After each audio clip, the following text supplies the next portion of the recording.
So here you can see our standard Versa-Lok in 3 different configurations. Starting at the top, we have our Versa-Lok standard solid.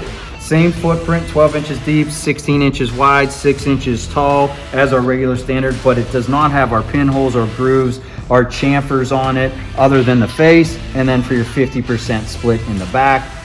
Then our traditional standard unit that everybody's familiar with. One style I want to focus on today is our standard double split from the factory. Again, 16 inches long, 6 inches tall. But with a double split, we use the splitting groove in the back of a standard to give you a 10-inch deep unit with a finished side on both sides. So it works well if you're coming up above grade.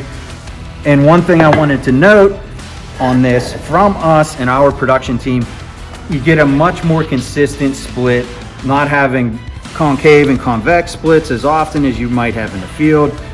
This is an efficient way if you have a high quantity job to save time on the job to get the double splits from us. Still have that chamfer, gives you a nice clean look. Versa-Lok standard double split from Lampus could be a game changer for you.